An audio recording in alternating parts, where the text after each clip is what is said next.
Good morning, everyone. I am so happy to introduce the world to Auntjen, the aunt you never knew you needed. Welcome, Auntjen. I'm so happy you are here. Thank you so much. And please excuse me, I am in my car right now. I'm in between clients, and this happens to be my favorite office. So I'm so glad to be able to join. Thank you.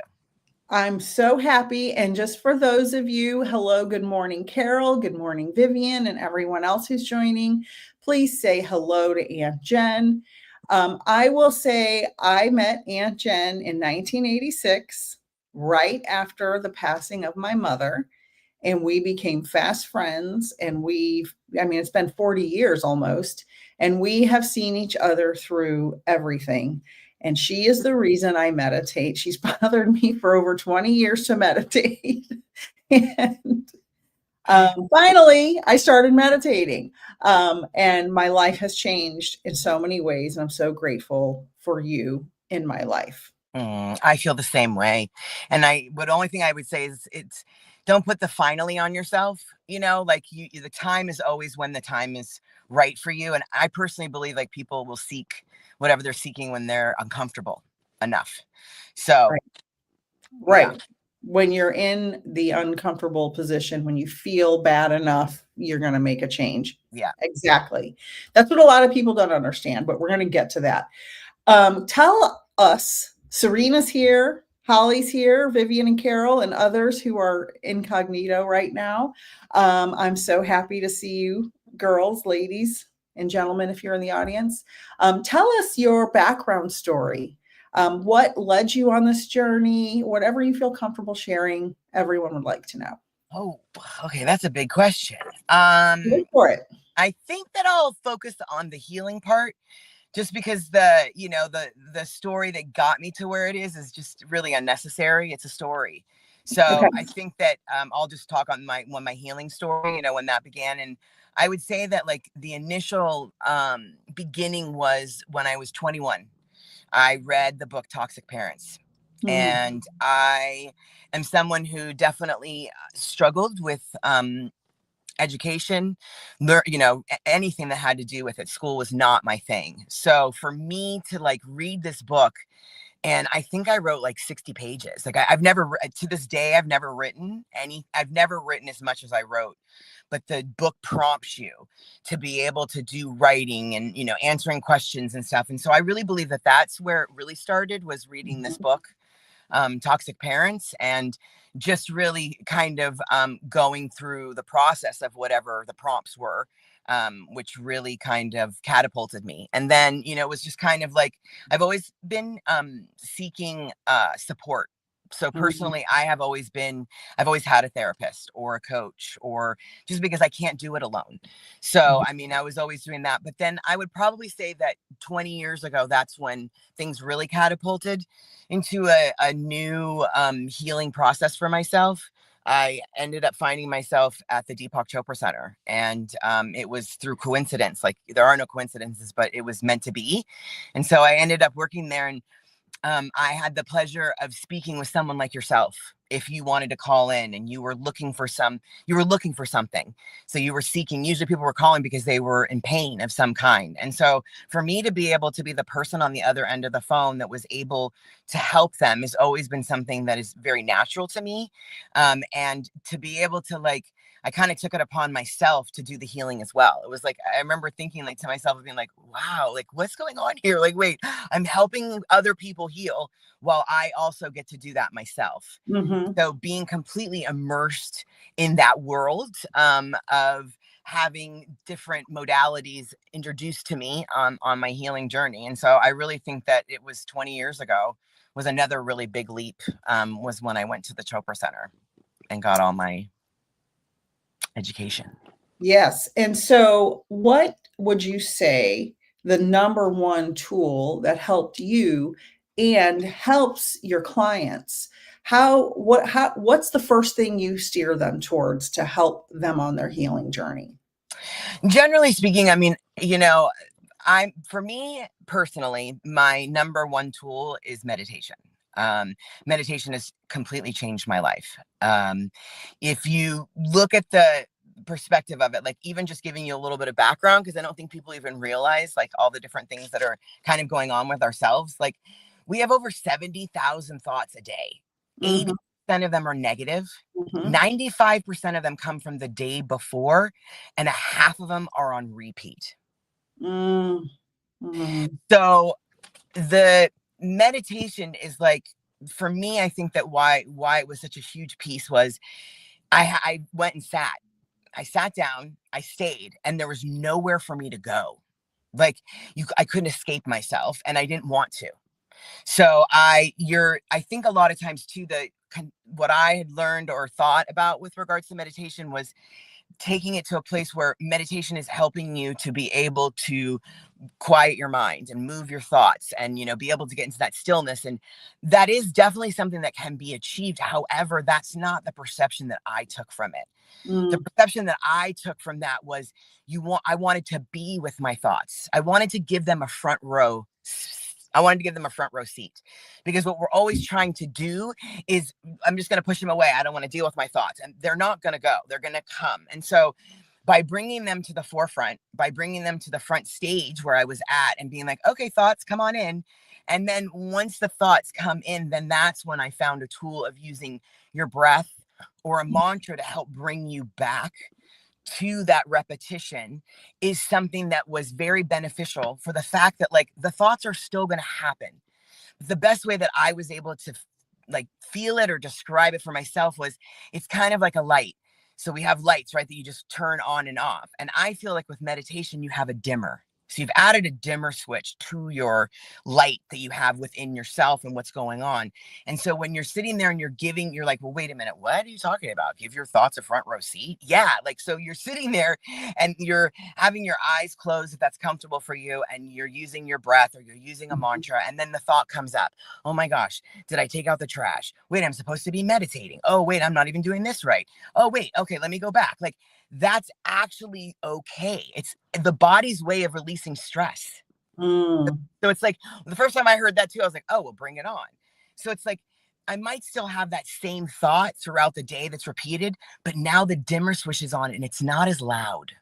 It's just a little bit more like, so we're still going to be able to. So like, there are so many kinds of meditation. You and I've talked about them. There's guided meditations. I do all sorts of meditation. For me personally, the practice that is non-negotiable each day is the one where it's not guided. I don't want other people's thoughts in my mind. I want to be able to just give them a front row seat. And that's the kind of the way that I always looked at it. I'm giving them a front row seat and I'm staying. The thing that was actually the inspiration for me to become a meditation teacher was that from talking to so many people and asking them what they thought meditation was. And it was like, oh my gosh, no, that's not what meditation is. And like, I had to get out there and like help people realize that like, that's not what meditation is. Meditation is actually being with the thoughts. And through the time, what I've ended up understanding, even with my own self, people don't want to be with their thoughts. That's the truth. And so you have to, I created a space where I was with the thoughts no matter what. The thoughts, the feelings. I've had meditations where I cried the whole time. Like, you're giving yourself a space for a certain amount of time to just be. And then you're using something to help bring you back. And so for me, it is the number one tool that I use. It's the number one tool that has literally saved my life, I believe, because it was like I was running from myself. And so this way, it felt like there was nowhere to run. Like, right? You were running into your own mind. You were in your own mind. I have a couple of questions about meditation, because I learned a lot about meditation, and I want to say hi to Janet Jackson. Miss Jackson's here. And Patricia and anybody else who's watching, please say hi. Welcome, Auntjen. You can find her at Auntjen 888. All of her information is in the show notes. And Lorraine says hello, hello. So a couple of questions. You taught me a lot about meditation, as I mentioned before, and I do my Monday morning meditation for non-meditators, inspired by you and the many conversations we've had over the years. And I've mentioned this many times that my longtime friend begged me to meditate for years. And I learned in Eckhart Tolle's book, A New Earth, Nice book. that you should create gaps between your thoughts. And so I always say when I'm leading my meditations, and you can tell me if this is right or wrong or whatever your opinion is, you're not supposed to not have thoughts. You're just supposed to create spaces or let them just go by. So what do you, is that okay to tell people? Like, am I saying the right thing to them? Yeah. And first of all, like, I don't personally like the words right and wrong or good and bad. Okay.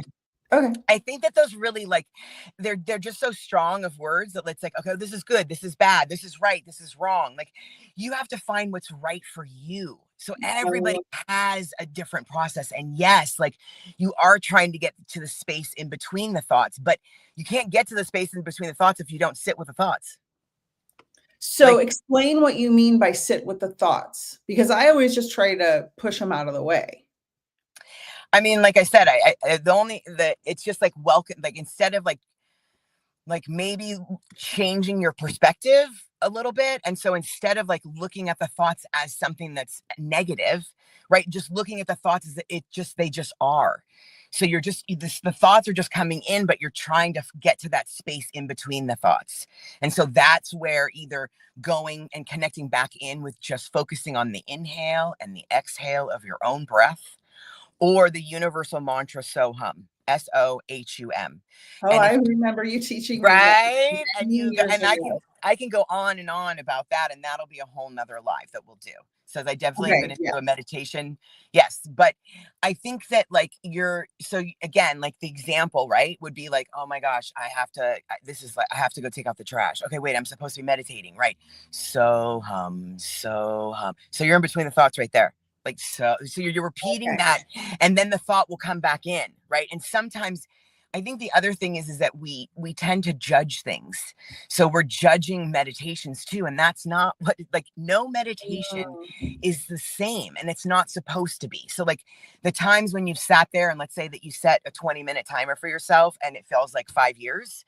And then there's a time that it feels like 5 seconds. Like right. one was not better than the other. That was what you needed at the time. But I think that one of the first things I ever heard coming out of the meditation room that I'll never, ever forget was when I came out and my teacher was like, so how was your first meditation? I was like, oh my gosh, like I had so many thoughts. I mean, I was just like, it wouldn't stop. And she was like, oh, that's so exciting. That's your body's way of releasing stress. And I was like, oh, and I've never looked at it the same. So I've Wow. really accepted it that because remember, the thoughts are repeated. So when we're on repeat like that, right? All the thoughts that we have every day, now you're actually giving them a space. When you're in the day and you're going about your day, the thoughts are repeating and they're going around, but you're doing 20 other things at the same time. Now Right. you have nowhere to go, nothing to do, but you have to stay.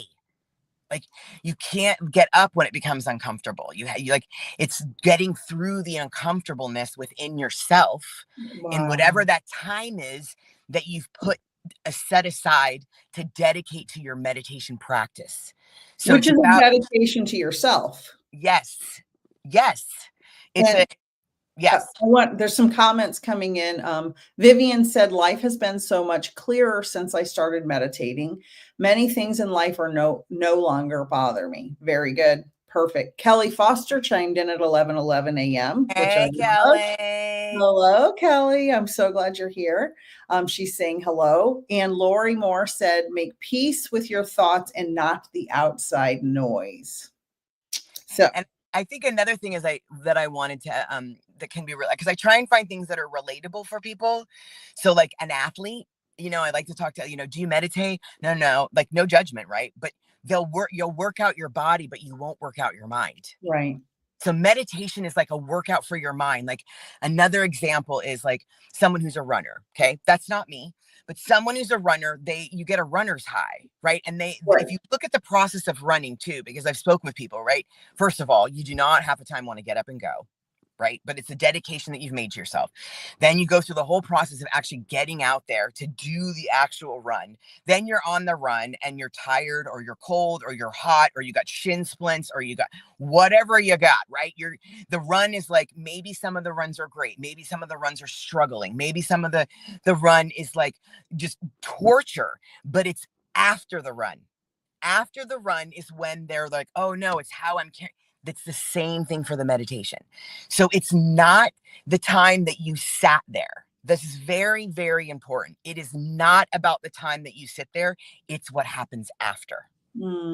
It's what happens It's fascinating. it's what happens in between that space, because it's the same thing. You're giving your workout for your mind versus a workout for your body. You're giving it a designated plate, right? It all kind of goes the same. Okay, I don't really want to do this. Okay, I'm going to do this. Oh, it's going to be this amount of time. Okay, that was a great meditation. That was not a good meditation. That was, like whatever that looks like. I sure didn't want to get up, but it's after. It's the other time during the day that I just feel like, it's like, I feel like I've heard this described from David Simon, who is one of my greatest teachers. And I try to continue the teaching through him. And he was talking in reference to meditation as doing it once a day to twice a day, but I still think it's applicable. And so he's just like, when you meditate once a day, it's like you're treading water. When you're meditating twice a day, it's like you're freeing. Like, it's just like, so it's like, how do you want that to be? And so I definitely feel like when I do my meditations each day, I can show up a little bit different for everyone else, including myself, because I've taken that time to just let whatever those thoughts are have a front row seat. I have some questions coming in, and I love that. I have some questions coming in from another platform. So the question is about medicine and meditation. I'm not really sure exactly what the person means, but do you have any type of information about medicine affecting your body and meditation together? I don't. I don't, and I don't, I'm not, the only thing that I can think about, like when I hear that, like medication and meditation, and I'm not saying, I think it's really important for everyone to understand too, that everyone is an individual.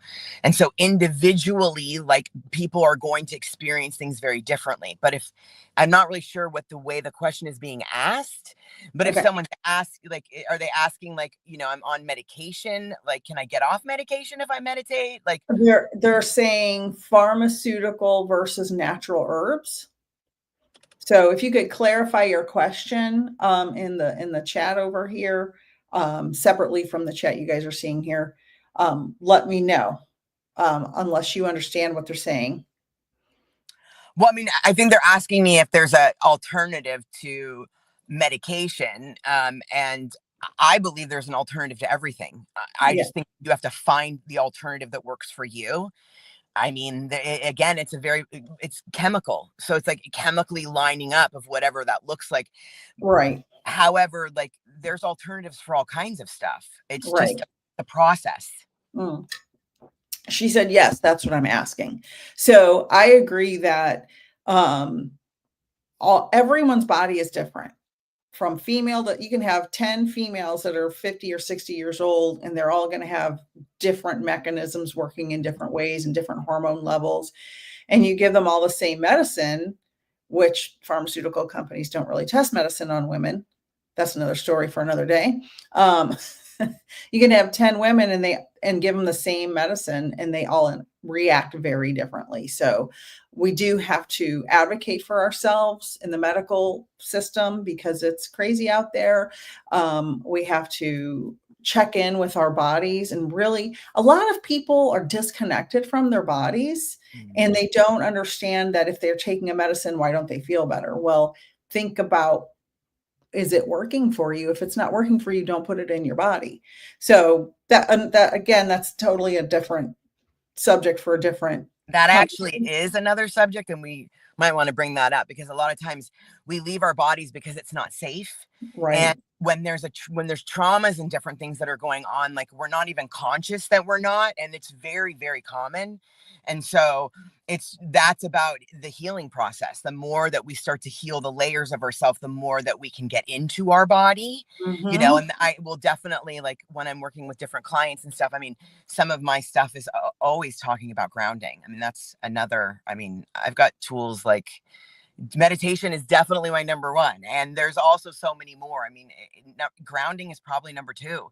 And that's just really connecting in with the earth, putting your bare feet on the grass, like you can get so much from that, and you can release so much giving. Yeah.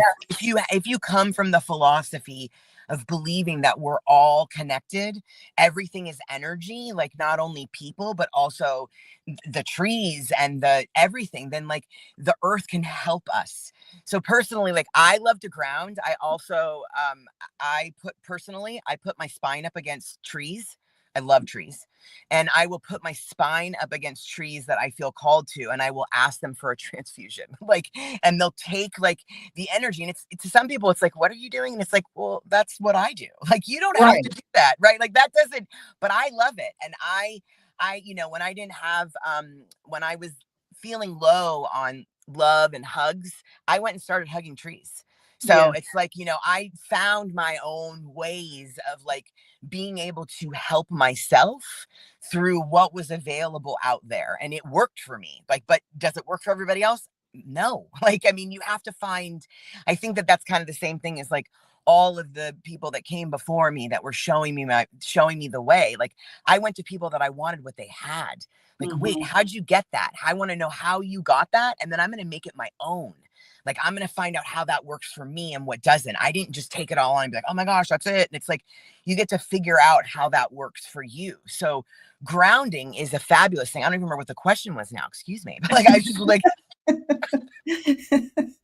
ADHD is my next question, but I'll oh get yeah, there. well, we got that. We'll get Like, there in a second. We'll get there in a second. We have some comments. Carol said, I totally notice the difference in my day if I don't meditate. Now I can't go without meditation. Exactly. Vivian said, meditation can be a medication for our souls. yes. Very true. Lorraine said, I love trees also. That is a great idea. I will be putting my spine against one soon. I love it. One of my favorite trees in the world is in the botanical gardens in Golden Gate Park at the little place where the moon view is. I think they may have changed it since I was there last, but there's this huge tree, and then there's this little pond and this little place where you walk out in the middle of the pond and all that stuff. Beautiful, beautiful. Even my husband hugged that tree every time we went. And Yeah. my husband, you've known him forever. And that's not something he would commonly do, but he loved that tree and he would hug it. And people underestimate that the importance of plants. Plants were here for billions of years before the first bug even formed on this earth. And they have very complex biochemistry. And I obviously love plants. I have them everywhere. You've got a green thumb. Because I don't know about that. I think your plants look beautiful. You don't see all the ones that didn't make it on the bottom of the shelf. And so anyway, we're getting off track, but plants have a very specific energy. And if you don't have to grow your own plants, just go outside. Like you said, put your feet in the grass, say hello to a tree, even if it's in your mind. If you're worried what people are thinking about the way you're acting, people worry about the things you say and do and have comments and criticisms if they're not comfortable with who they are. And you, Jennifer, have allowed yourself to be comfortable with who you are and follow your path, no matter how many people said, you shouldn't do that. Why are you doing it that way? You're doing it the wrong way. And you know what you said? This is my way. Mm-hmm. And now look at you. You have a successful business. You help people heal every single day. You're literally between clients, traveling on the road and taking the time to stop in and talk to me. Yeah. I mean, the healing journey it's a solo journey. It's I'm not gonna, it's a lonely path. and there's other people that are traveling too. And so when you find your tribe that's traveling, it doesn't make it, it still is, I mean, it's a very hard path to go down. And I wouldn't do it any other way because it's bringing me to myself. And one comment, I'm sorry, I wanted to go back to, someone had said that they don't miss their mornings. And it's like, for me, if I feel like if I don't meditate, it's like I only have one shoe on. Oh, that's a great point. It's like I That's forgot a shoe, great right? point. Like, it's, for me, that's what it is, because it's been in me for so long. And it's like, oh, what's wrong? Oh, you only got one shoe on today, girl. And I was like, oh, right. Like, so Right. yeah. Even hubby, because he's been meditating for about Mhm. 10 years now every day. Sometimes he'll get a little cranky and he'll be like, I need to go meditate. And I'm like, good, please do. Lorraine said she got chills from that. I think she's talking about hubby hugging the tree. And Laura snapped. Hi, Laura. Welcome in. Said hi all, or hello all. Now, my next question is about people with ADHD and how can they navigate, because I feel like the older I get, the more ADHD I get, and maybe I'm on the spectrum and I'm just not diagnosed. I'm pretty sure of that now that I have hindsight. How does somebody who has this flight of thoughts all the time, what's the best way for them to start meditating? Because I get so many people saying, I can't do it. I can't do it. I have ADHD. I can't do it. What do you recommend? Well, first of all, I have ADHD and I'm on That's the why you're the perfect person to ask. and I would like, this might not be what people want to hear, and like it might not be the right, there's, again, no right or wrong, but like that's it right there. You're telling yourself a story. I can't do it. Like you're literally being like, I can't do this. And it's like, because you have this idea in your mind that you're going to sit down and like, I can't, this is exactly why what you just said is the main reason why I wanted to be a meditation teacher, because that's what everyone would say to me. And I was like, well, good, then you're doing it right. Like, that's my answer. If you're sitting there and you're having all your thoughts, and again, you talk to another meditation teacher, they're going to give you something different, right? But for me, you tell me that and I'm going to respond, great, you're doing it right. Like, that's what you're supposed to be doing. That's what's happening. You're giving, like, you have all these thoughts anyway. I just gave you all the numbers of like how many you're going to have. So like, how do you think you're going to just go to this place and be like, oh, well, I have ADHD, so like I can't sit there and do that because my thoughts will never stop. Like, well, then how do you think you're ever going to help get with the thoughts, to help to be able to shift that, if you don't start some new process? But I totally get it. It's kind of the same thing as if I have something like, oh no, I can't do that, right? I'm not physically able to do, and it's like, you're already telling yourself the story. And so you already have the ending of what it's going to be like. And so it's like, you get to change the narrative for yourself and be like, okay, I struggle with this, but I'm going to try and see what happens. Like, I'm going to sit there. I like firmly really believe that like that's the core of it, is that people will sit down and they're sitting there doing whatever they've been guided to do on meditation, and they're not getting away from their thoughts. And so they're like, oh, this isn't working. Oh, well, good. Okay. Like, that's not what's supposed to happen, but I don't know where the concept is that you thought that. Now, is there places where you get in between the thoughts, or you go to different, there's different layers of consciousness. Yes, I've gone to those different places because I've been meditating 20 years. Like, I've gone to a silent meditation where I didn't talk for 8 days, and we meditated in rounds and rounds and rounds and rounds. And like, so, I mean, it's like it's very different when you're also meditating with people, when you're meditating with yourself. Like, it's a whole process. But it's like, I mean, I know it's not the answer we want to hear. And coming from somebody who never liked answers people wanted to hear, trust me, like, I'm the one that's like, I would not have liked that answer either. I'd be like, girl, what are you saying? But it's like, it's true. Like, it's just like, Right. you got to just be with them.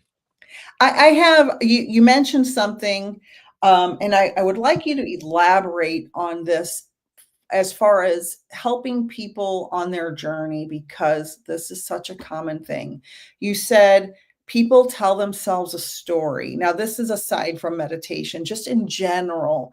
Can you talk about what does it mean when people tell themselves a story, and how detrimental is that to them? And what can they do to stop always telling themselves a story?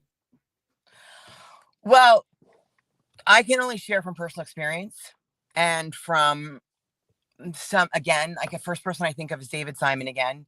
And it's like, my birthday twin, by the way. That's right, girl. And, you kind of get tired of telling the story once you get tired of telling the story. So can you explain what it means for those who don't understand? Yeah, what does it mean? Means that, like, if you can, the one of the first things that you could possibly do is change the perspective of how you're hearing yourself and notice how much you're telling your story. And then seeing that when you're telling your story, that's all it is telling your story, right? You're just repeating it and like staying in that same place. And I mean, this is not coming from some place of like, oh, just try it. Like you can do it. Like, Nicole, how many years did we sit around just telling our stories? Many. Okay. Like, so it's like, it's a part of, I think it's a part of the process. But I think that, like, kind of like some of the, like, you just get tired of it. I mean, and I don't really think there's any other way of doing it. Like, you're going to move past into the next phase or pieces of it with your story once you're tired of hearing your own story over and over and over again. Can I give an example of what I think somebody telling themselves a story is? Yeah. So I come from a dysfunctional family, right? I had a dad and a stepmom. My mom passed away when I was young. And I used to tell myself a story about my stepmom for many years. And then when I was later, I realized, oh, that was really my dad's responsibility. But for years, I told myself a story about my stepmom and how she shoulda, coulda, woulda been better, different, whatever, over and over and over. And I identified with that. And so did many people in the family, like she shoulda, coulda, woulda, when really it was his responsibility, and not tell the story of how she was to blame. Does that make sense for somebody telling themselves a story? Yeah. I also think that, like, we get comfortable in the story. And so, sometimes it's more comfortable to stay miserable.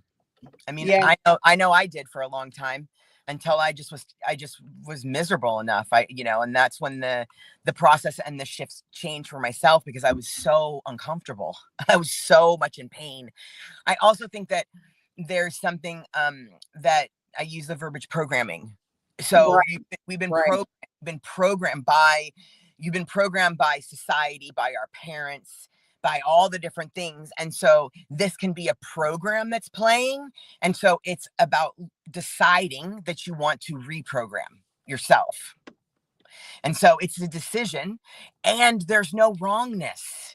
I mean, it's like, I wouldn't change all the years of like what, I mean, that's just how the process works. And it's not like right now I don't have a story anymore, or there's not, the stories just don't really, the shift started really changing for me once, no matter what the situation was, I was willing to see my part. Always.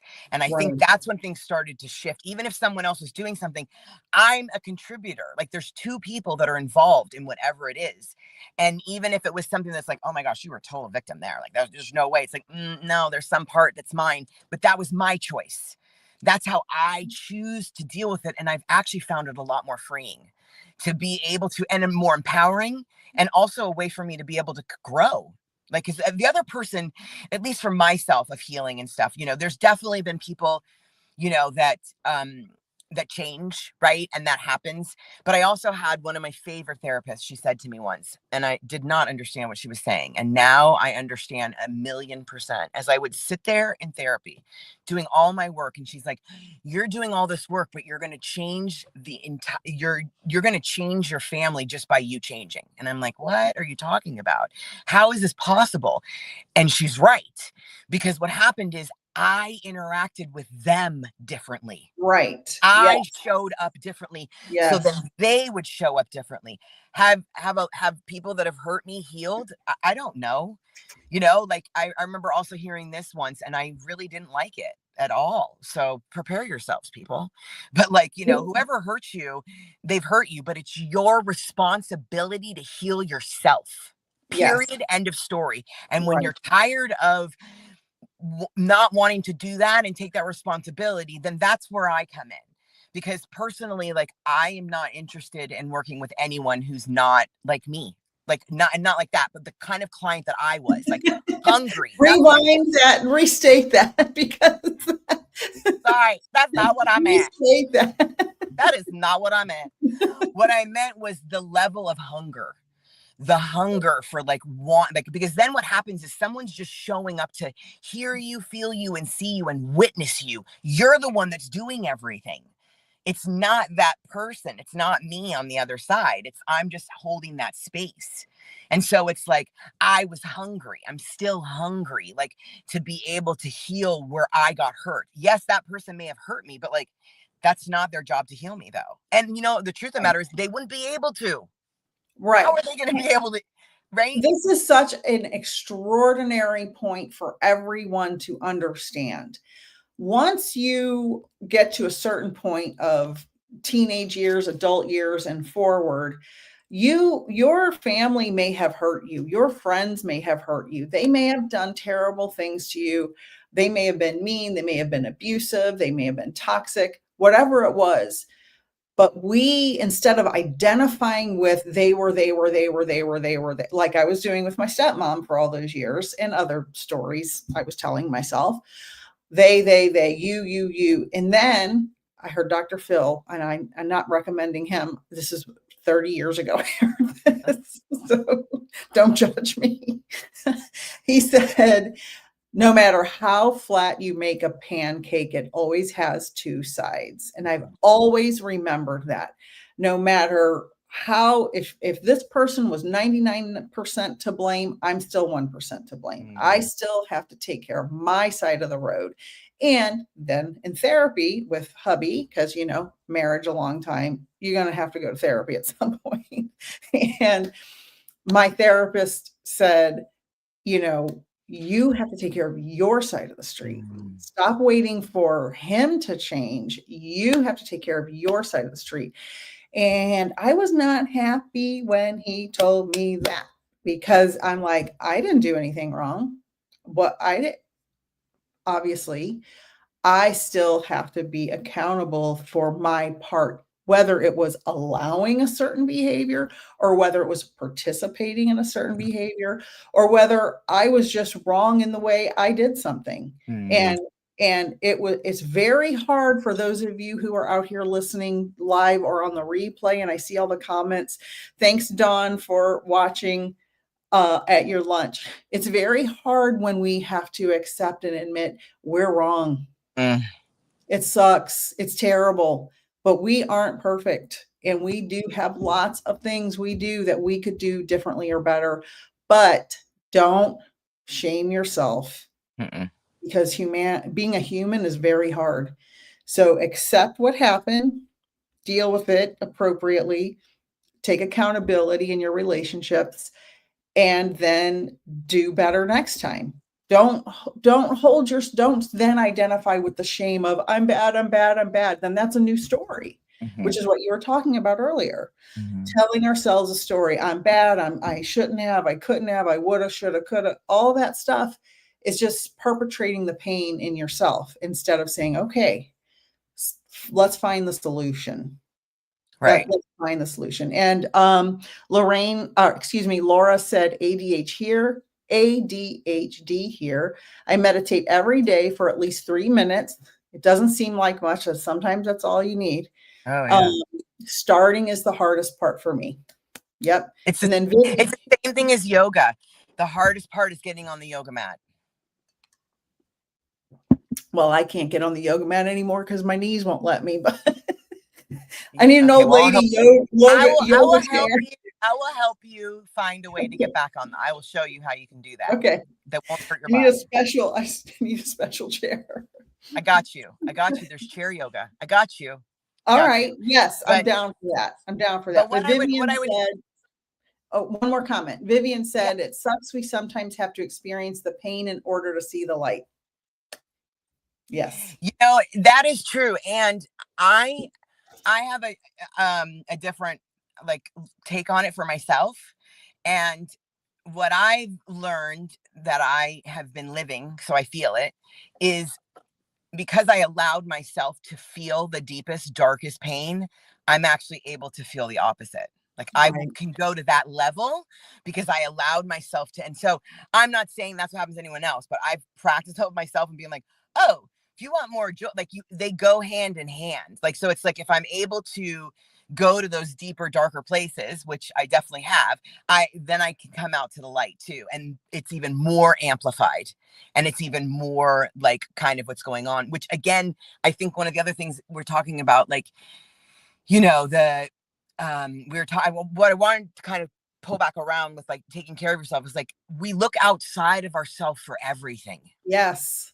And this is about not, and looking inside. It's kind of the same thing as, like, I'm a big on the love story. We all have, everyone talks about these love stories they have, but who's talking about the love story you have with yourself? Right. Like, the love story that you have with you is going to create the love story that you're going to attract later.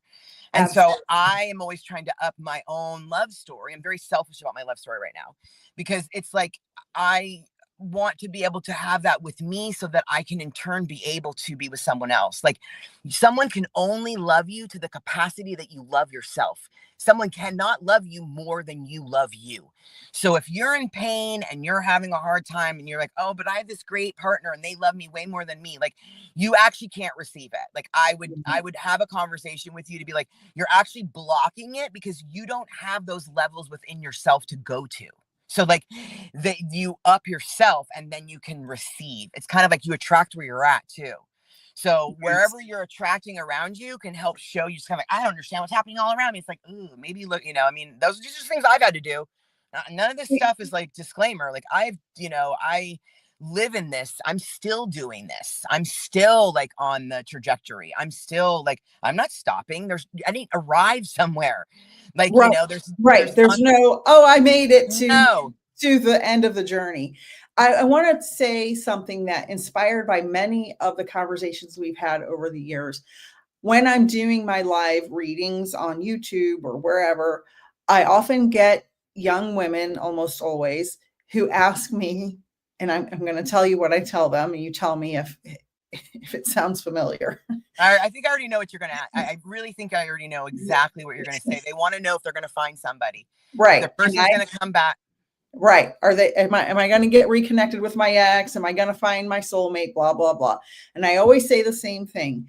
Take care of your emotional health, your trauma, your baggage, whatever it is you have to deal with, anything that's making you feel not normal emotionally.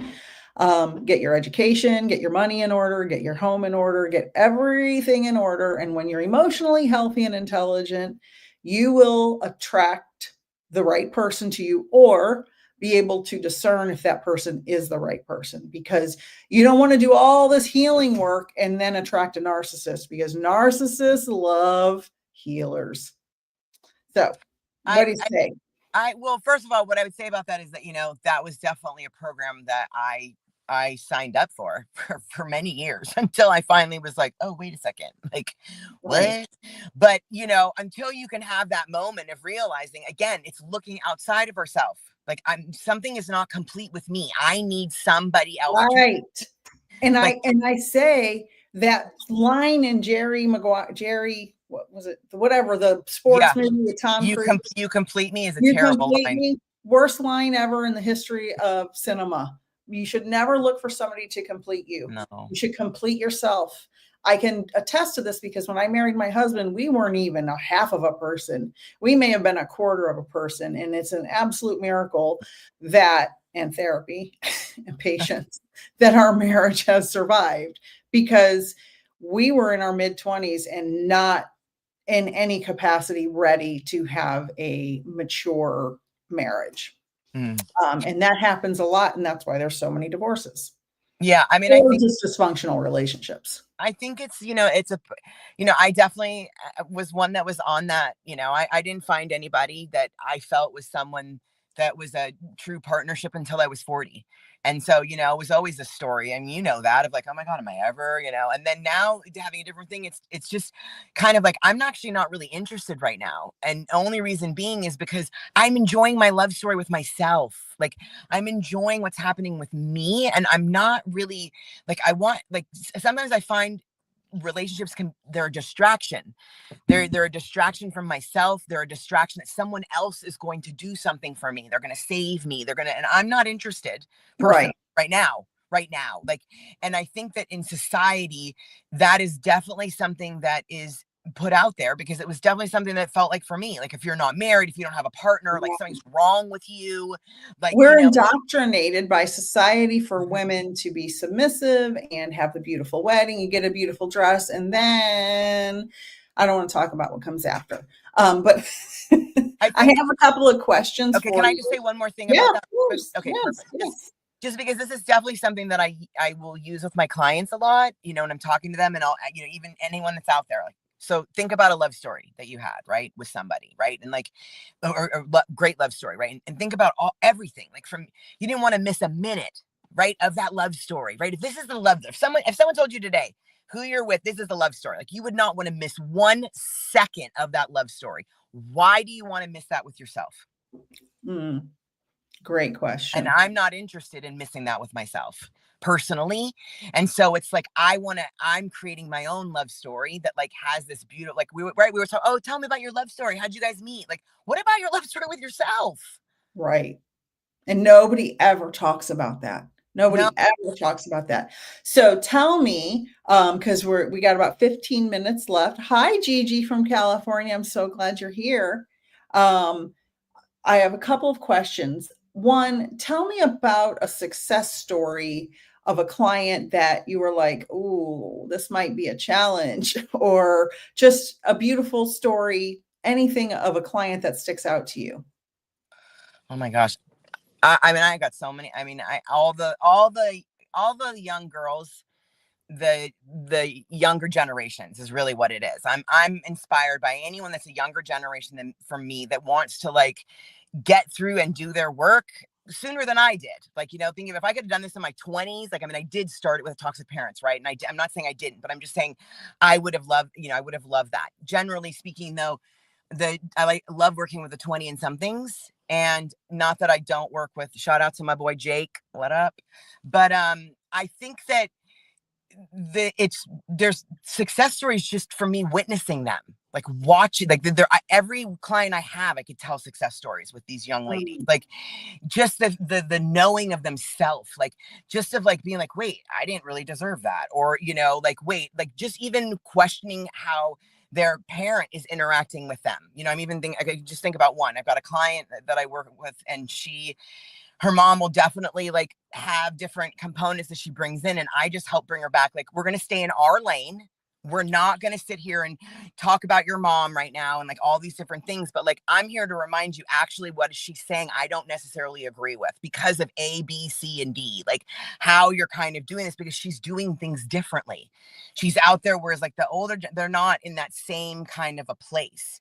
So, I right. mean, I can't think of one, like, story, because, like, anytime I ever show up on the other side with anyone that I'm working with, I personally believe they're hitting some kind of, I don't know if the right word is success.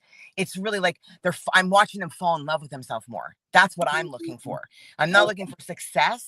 So that's, I was like, I was trying to get what I was trying to say here. So thank you for working with me. Cause you know me, Nicole. Sometimes I'm just like, remember my bathroom. ADHD, Yeah. Like, squirrely. She's right. So I'm squirrely. like, okay, where? But it's like, because I was trying to come back of, like, there's not a success story, but every client that I work with, I'm a part of their love story. And so the success With story is themselves. watching this love story as Right. it keeps evolving for them.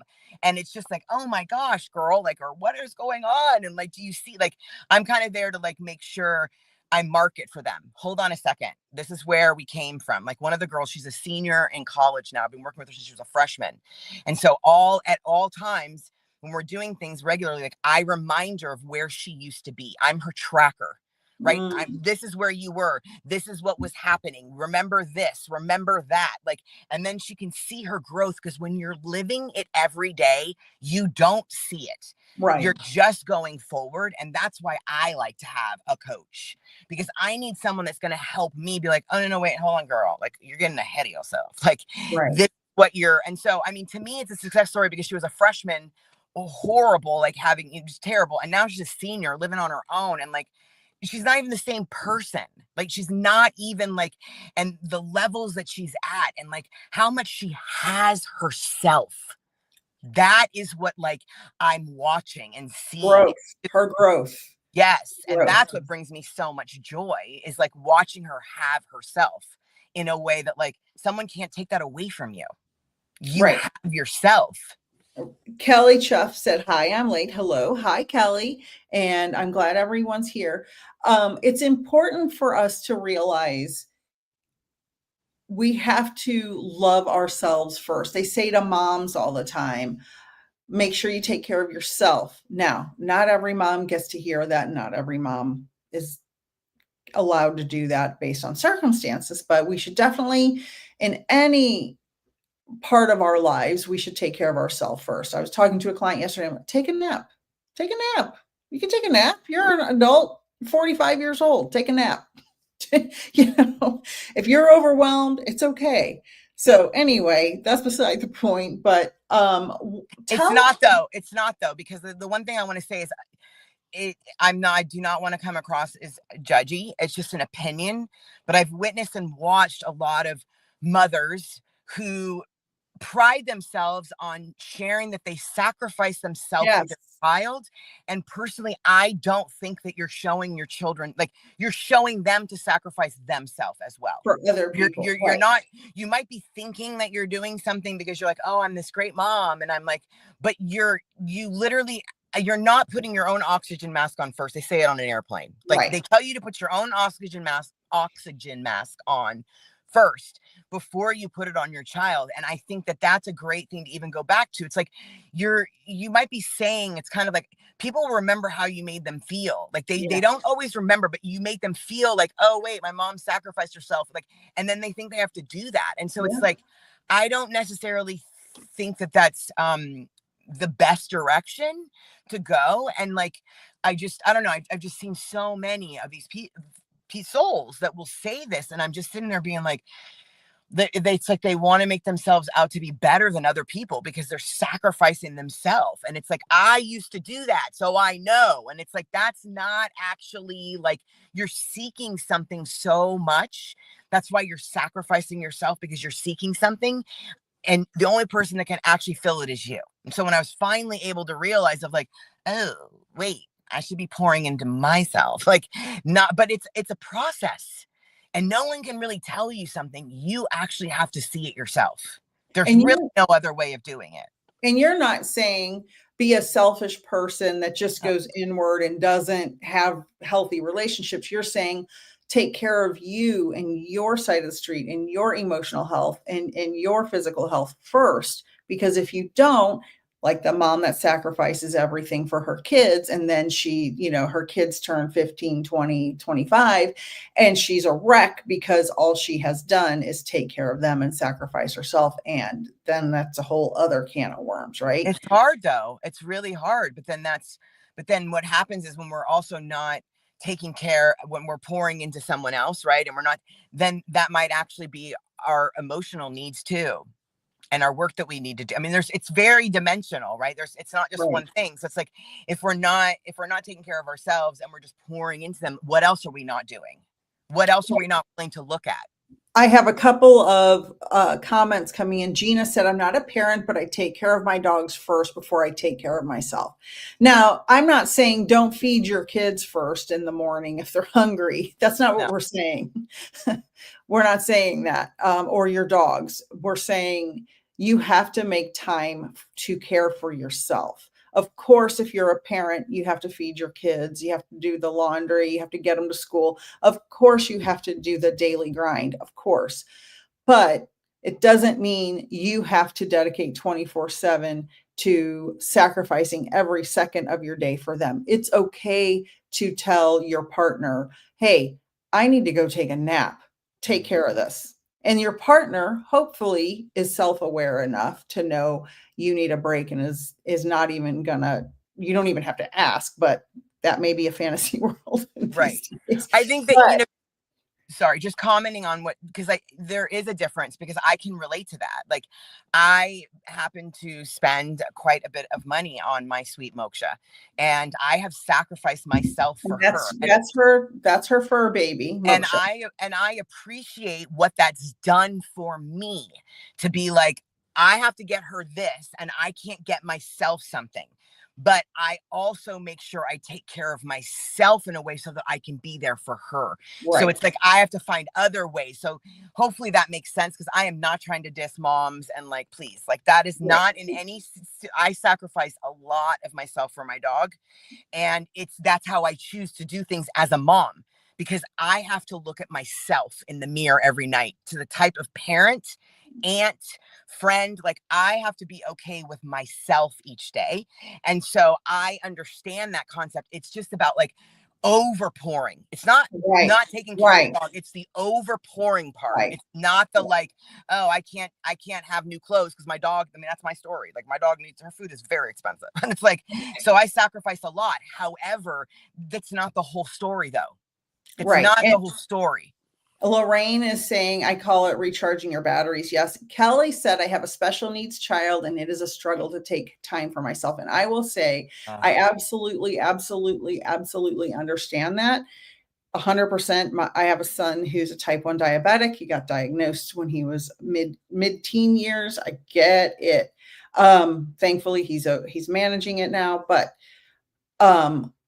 we have to sometimes ask somebody for help, right? If you're not asking somebody for help, I absolutely am sure you have someone in your life that can help you for an hour a week, so you can just go sit in the park. You don't even have to spend money on yourself. Just go sit outside, go sit in your car, go do something to just where you have some space in your mind, because you will feel so much better. Go ahead. And something just as simple, and it's free. I'm sorry, what was her name? Kelly. Connecting with your breath. So you're very busy. And so this is what I'm talking about. Like, you might not even be paying attention to your breathing. So literally when something's going to happen, let's say that you've got to do something with your child, and you have like, just take a second to connect with what I mean by that is you're literally focusing on the inhale and the exhale of your own breath, nothing else. Even just one inhale, one exhale. Like, you're literally conscious. I am taking an inhale and I'm going to exhale. And there you go, girl. Like, it can be just as simple, but that is the concept, is that we're not even connecting with our own breath. We're so like, going out there. So that can be something that's free. That could be something that you can do, that like you can help to fill yourself up and take care of yourself first. And so maybe if that feels right for you, Kelly, just trying something like that, that it's just like taking 3 breaths. I'm going to give myself 3 breaths before I go into their room and check on them. I'm going to give myself 3 breaths before I go ahead and I put the lunch down. I'm going to give them 3 breaths before I have to go and take them to the bathroom. Like, that is it right there. Like, that right there can start the process. And to me, that's powerful. That's you giving to yourself first. That is just as simple as that, your own breath. Let's see. Gigi said, totally agree. I'm 65 years old and just starting to take naps. It feels so good. I've been taking naps forever. I love I'm a napper, but I'm not a good sleeper at night. So that's why I have to take a nap. I have a final question as we wrap up today. Okay. Auntjen, the aunt you never knew you needed.